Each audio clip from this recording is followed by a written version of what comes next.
13 mai 2025, peuple d'Afrique, recevez nos salutations. Ah, une très bonne nouvelle aujourd'hui. Une très bonne nouvelle. Dorénavant, les partis politiques se conjuguent au passé au Mali. Tout est parti rapidement. Fin de concertation nationale. Abrogation de la charte des partis politiques par le Conseil des ministres. Abrogation hier de la charte des partis politiques par le Conseil national de transition. C'est-à-dire le Parlement de l'organe législatif de la transition. Ce matin, 13 mai, promulgation de la loi par le président, son Excellence Assimi Goïta. À peine promulgué, il y a eu un conseil des ministres extraordinaire. Les ministres ont été appelés en urgence de rejoindre le palais présidentiel. Et là, c'est un conseil des ministres. Et la décision est prise cette fois-ci, non pas d'abroger la charte qui était censée réguler le fonctionnement des partis politiques, mais de dissoudre purement et simplement les partis politiques. Donc au Mali, au moment que je vous parle, il n'y a plus aucun parti politique. Il n'y en a pas. Donc toute personne qui va se présenter à un forum, à une conférence, même à l'étranger, parce qu'on connaît les manipulés, nous savons, les agents de la junte macronienne, mais il fallait avoir suffisamment d'éléments pour le prendre. Toute personne qui va se présenter au nom d'un parti politique, restez là-bas. Ne revenez pas parce que ici, les textes seront appliqués. Il n'y a plus de parti politique. Tout est dissous. Dorénavant, si vous vous présentez, présentez-vous à votre nom. Mais parti d'un tel président, candidat d'un tel, ça c'est fini. Parce que ce n'est même pas culturel ici chez nous en Afrique. Je n'ai jamais vu en Afrique où il y avait un dirigeant et qu'il y avait beaucoup d'autres organisations parallèles pour combattre ces dirigeants et qu'il ait survécu à ça. Quand on vous parle de coups d'État et autres là, tout ça trouve fondement dans ça. Mais le président Ibeka, il avait été élu. Mais les M5, il y avait des partis politiques. En 91, il y avait combien de politiciens qui s'y retrouvaient? Des syndicats. Beaucoup d'organisations qu'on met ensemble. Chaque fois, c'est la même formule qui se répète. Et nous, on a longtemps appelé à ça. Il faut mettre fin à cette histoire. Et il y a un président. On dit un parti politique, c'est quoi? Que l'objectif, c'est de conquérir le pouvoir et de l'exercer. Comment vous voulez conquérir un pouvoir qui est entre de bonnes mains? Vous avez en ce moment un statut officiel qui est légal de la part même de l'administration du pays pour concurrencer les présidents patriotes. Ah non, mais on n'est pas d'accord avec ça. Il faudrait enlever. Parce qu'il faudrait définir les partis politiques dans toutes nos langues. C'est quoi un parti politique? On dit que c'est un groupe d'individus, une organisation, et à travers ce groupe, on veut conquérir le pouvoir. Mais si ça trouve que le pouvoir est entre les bonnes mains, ou si ça trouve que le pays est en guerre, on fait quoi? Au lieu de se mettre ensemble, concurrencer, faire du mal, rivaliser, nuire à l'ennemi qui nous agresse, non. On se met ensemble pour affaiblir les chefs de l'État qui est ici. Le militaire le plus gradé, c'est le général 5 étoiles. Et lui-même, même si ce n'était pas la présence, c'est un commandant des forces spéciales. Il est le chef des BAFS, bataillon autonome des forces spéciales. Mais comment un tel militaire qui vient aux commandes des choses, on dit non, il faut trouver des gens qui ont été à la Sorbonne, qui ont été, je ne sais pas, c'est Paris combien? Il y a Paris combien? Paris 5, Paris 10, Paris combien? Il faut trouver ces gens qui doivent combattre, affaiblir ces commandants des forces spéciales qui est à la tête du pays pour vaincre les terroristes, lesquels terroristes sont fabriqués ailleurs pour venir les imposer au peuple malien. Est-ce qu'il y a un sens même dans ce combat?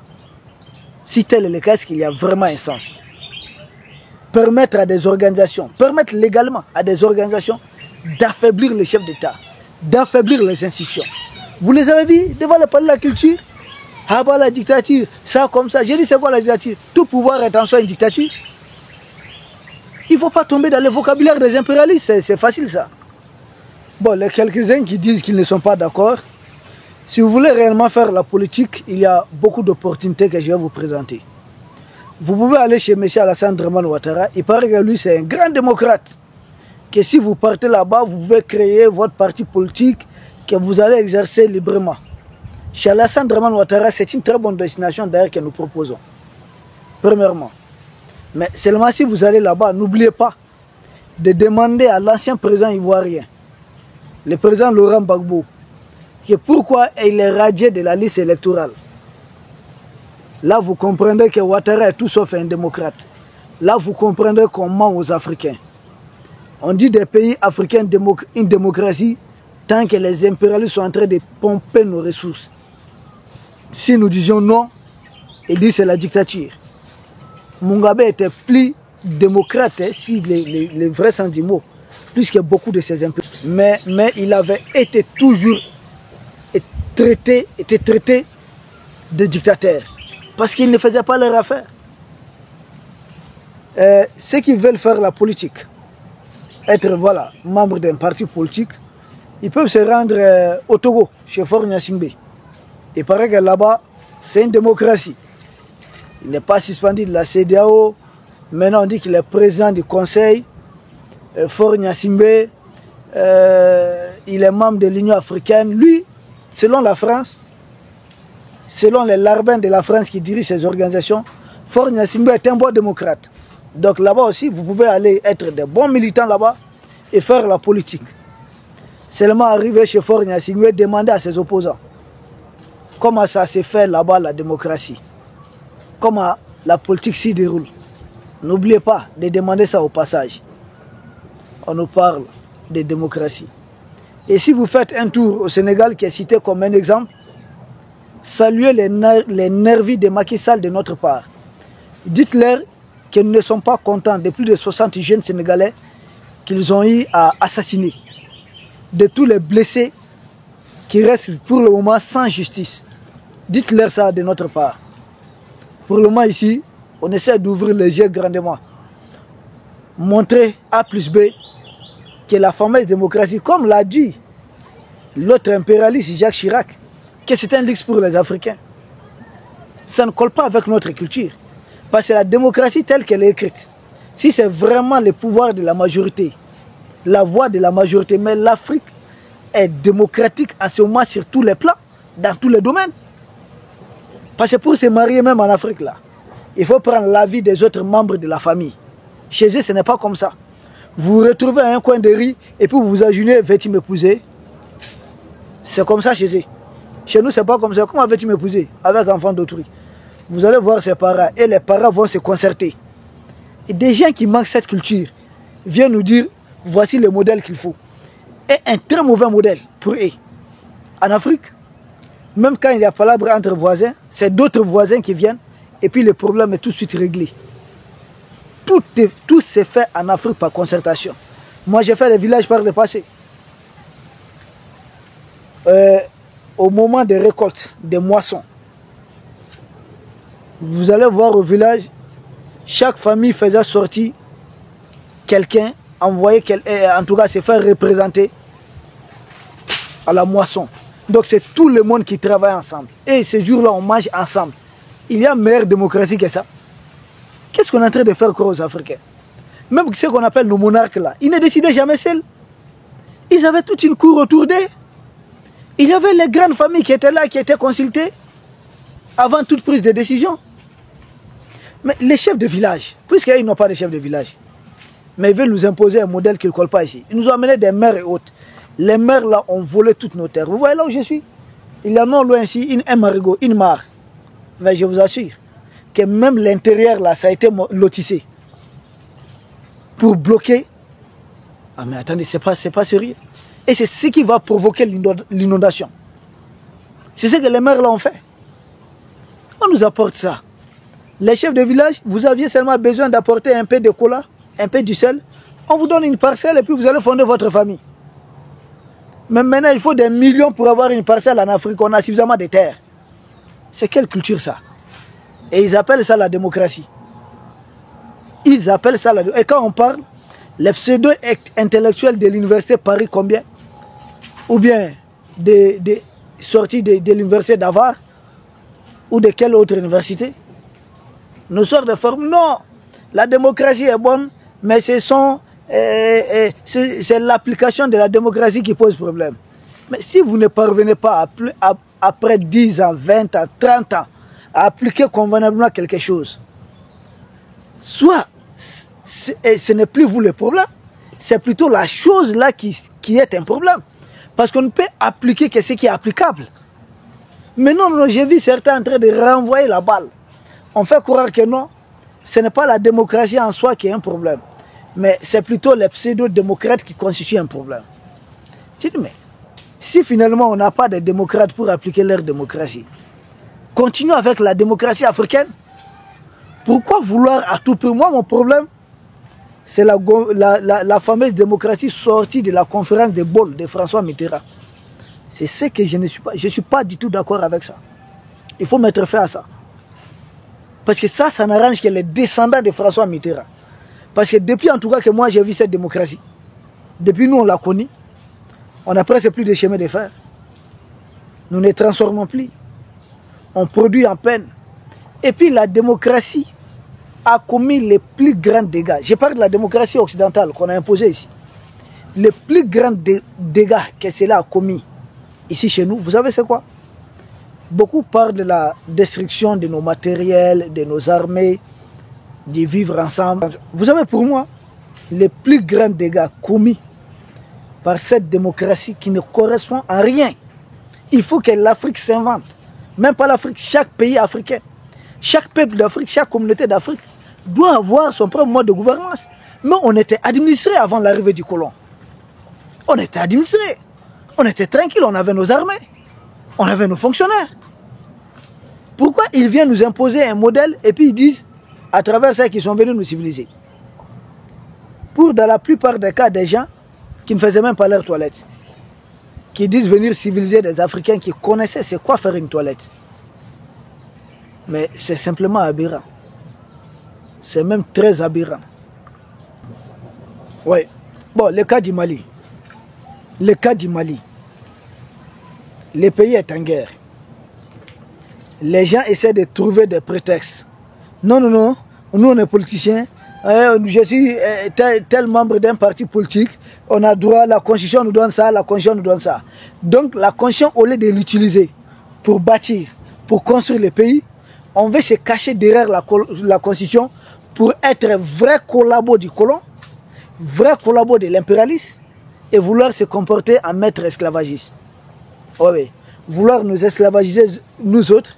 Vous savez, quand vous partez même dans, on dit quoi, en prison ou bien dans les cachots là, il y a des chefs de prison là-bas et ils se plaisent dedans. Hein, et ils se sentent tellement bien dedans. Pour eux, il ne faut même pas quitter. Dans beaucoup de prisons en Afrique, c'est comme ça. Ils sont là-bas et ils font même leur business, ils font leurs affaires et ils se sentent bien. Mais pourtant, c'est la prison. L'Afrique, les impérialistes en ont fait une grande prison à ciel ouvert. Les quelques chefs d'État correspondent aux gardes-prison.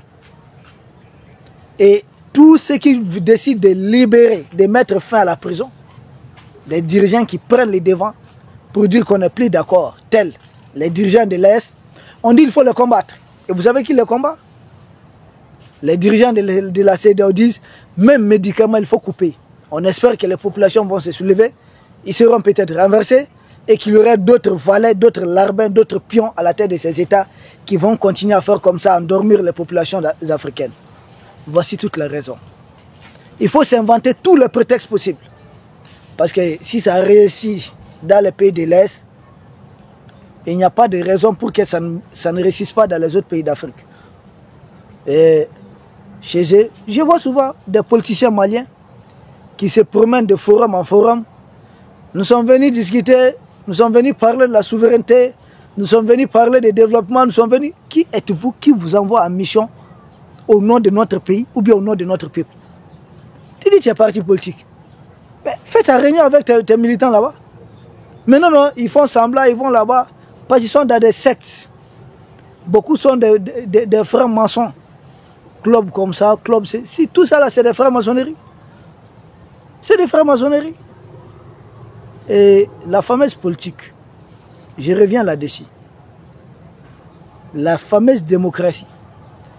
J'ai dit, les Africains disent que ça détruit tel matériel, tel ceci. On n'a plus d'usine, on n'a plus... Tout ça, c'est grave. Mais pour moi, la chose la plus grave, qui a été détruite par la démocratie de François Mitterrand. Vous savez c'est quoi? C'est l'éducation, les tissus sociaux. Vous savez, ici, dorénavant, quand nous on était enfants, je me souviens, les enfants se battaient souvent à l'école et puis on les sépare. Souvent, les parents disent c'est pas bon. On frappe même son propre enfant. Pourquoi tu as touché à l'enfant d'un tel? Lui là, c'est un des nôtres. C'est l'enfant du voisin. Pourquoi on frappe son propre enfant? Dorénavant, vous savez, pas dans les quartiers. Dans une même famille, les gens se convoquent à la justice, à la moindre des choses. Ce n'est pas la valeur, ce n'est pas la culture africaine. Moindre les membres d'une même famille. Comment vous pouvez comprendre? Ça a tout détruit. Depuis qu'ils ont dit aux Africains, voici droit, droit, droit, droit, comme ça, tout le monde a oublié son devoir.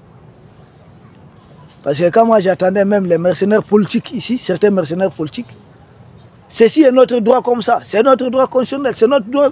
J'ai dit, mais c'est quoi votre devoir? Il est écrit dans la même constitution que la défense de la patrie est un devoir pour tout citoyen. Alors, demandez-vous si vous défendez votre patrie comme ça, ou si c'est la patrie d'Emmanuel Macron que vous êtes en train de défendre contre la vôtre. Tout le monde connaît son droit, mais personne ne connaît son devoir. Mais comment? Moi, si la démocratie de Mitterrand a fait un mal, c'est surtout ça. Regardez comment les enfants sont devenus aujourd'hui. Ce n'était pas la culture africaine. On ne pouvait pas passer un aîné sans les saluer. On est devenu comme eux. J'ai fait un tour en France là-bas en 2019. Ah, j'ai fait un tour là-bas. Je vous assure, vous arrivez au niveau d'un bus, vous saluez, personne ne vous répond. Dans les trains, souvent, les gens ne vous répondent pas. Les gens ne se regardent pas. C'est comme si vous mettez des animaux ensemble. Donc, c'est très grave, c'est dommage. C'est surtout l'éducation. Ah non, ça détruit l'éducation. Vous allez voir des petits de rien du tout ici, là, en train de filmer. Mais c'est pas sérieux, quoi. Et prendre de n'importe quoi. Tel vous avez vu Macron, vous avez une vidéo, une image qui circule, ils ont dit fake news. Moi, je ne sais pas. Mais tout le monde a vu ce qu'on a vu.